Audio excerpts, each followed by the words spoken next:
হেই বন্ধুরা, যেহেতু আমরা সবাই জানি যে চৈত্র মেলা শুরু হয়ে গেছে, তো আমিও গেলাম চৈত্র মেলার দৃশ্য দেখার জন্য। আর গিয়ে দেখি হুড়মুড়া ভিড়, এত ভিড়, আরে বাপরে বাপ। আর এই গরমের মধ্যেও মানুষ এসেছে চৈত্র সেলে কেনাকাটা করার জন্য। গিয়েই প্রথম এত জল পিপাসা ধরলো যে আমি এই কোল্ড ড্রিঙ্কসের বোতলগুলো দেখে খুব মন মুগ্ধ হয়ে গেলাম। ভাবলাম কি কোল্ড ড্রিঙ্কস খাওয়া যাক। তারপরে ভেবে দেখলাম যে এইগুলো তো গরম, ঠান্ডাই না, তাই আমি আর কিনলাম না। তোমরাই বলো গাইস, কি বরফ ছাড়া কোল্ড ড্রিঙ্ক রাখলে কেউ কিনবে, কেউ খাবে? তারা বুঝেই না। মেলা কিন্তু খুব জমজমাট হচ্ছে, সবাই সব কিছু নিয়ে চলে যাচ্ছে। তোমরা যদি না যাও তাহলে কিন্তু মিস করবে। সবাই যাও, গিয়ে কেনাকাটা করো। খুব দুর্দান্ত মেলা হচ্ছে এখানে। এইখানে পাওয়া যাচ্ছে লাইসেন্স ছাড়া হাতিয়ার, তোমরা যে কোনোভাবে ইউজ করতে পারো, দেখো, এবং গিয়ে কিনতে পারো। এরপরে একটু এগিয়ে গেলাম, গিয়ে দেখি এক কাকু সন্দেশ ও মিষ্টির উপর থেকে মাছি দৌড়াচ্ছে। গরম খুব বেশি চাপছে।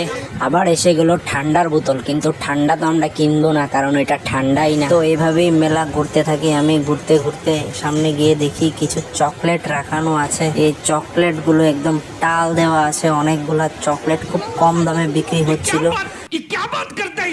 ঘুরতে ঘুরতে একটু এগিয়ে যাই, আসলেই দেখি ঠান্ডার বোতল রাখা থাকে। আমি বুঝি না ঠান্ডার বোতল বরফ ছাড়া রাখে কেন তারা।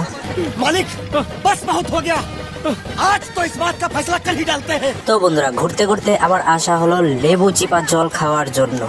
এইখানে খুব সুস্বাদু লেবু চিপা জল দেয় তারা, যেটা পান করলে নাকি গলার সাথে সাথে মনও শান্তি পায় আর তৃপ্তিও হয়। দাঁড়িয়ে থাকতে থাকতে আমার আর সহ্য হচ্ছিল না। যতই লেবু চিপা দেখি ততই গলা আরো শুকিয়ে যাচ্ছিল। মনে হচ্ছিল যে গলা শুকিয়ে কাঠ হয়ে যায়। এরই মধ্যে আঙ্কেল লাড়িয়ে টাড়িয়ে আমাকে দিয়ে দেয়, আর আমিও তৃপ্তি পাই। পচা আচার তার নাম। भाईडा कोई खाली बाल लगे कॉटन पैंट 200 में बांट रहा है भैया, आ जाओ। মানুষ খুব মজা করে মেলা ঘুরছে। তোমরাও তাড়াতাড়ি এসে পড়ো মেলা ঘোরার জন্য এবং আনন্দ করার জন্য। আর তারই মধ্যে দেখা গেল কিছু ছোট বড় গামলা, যেগুলো দিয়ে মানুষের চা খায়। গামলাগুলি কিন্তু খুব কালারফুল এবং খুব সুন্দর সুন্দর, এবং গামলার সাথে সাথে আরো কিছু জিনিস ছিল যা দেখতে খুবই সুন্দর সুন্দর লাগছিল। এই চৈত্র মেলা দুপুরবেলা আরো জমে ওঠে। যেমন বিক্রিকর্তাদের মজা, তেমনি মানুষের মজা। কারণ এই গরমের মধ্যে গলা শুকিয়ে গেলে যেই ঠান্ডা শরবতটা খায়, ওইটাতে তাদের মন জুড়ে যায়। সবাইকে আবার বলি, চৈত্র মেলায় আসো, ঘুরে যাও এবং মজা করে যাও।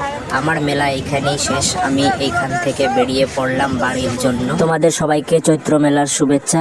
আর একটা কথা বলবো যে ভিডিওটি যদি ভালো লাগে তাহলে ফলো করো, কমেন্ট করো এবং শেয়ার অবশ্যই করো। আর পাশে থেকো। ধন্যবাদ।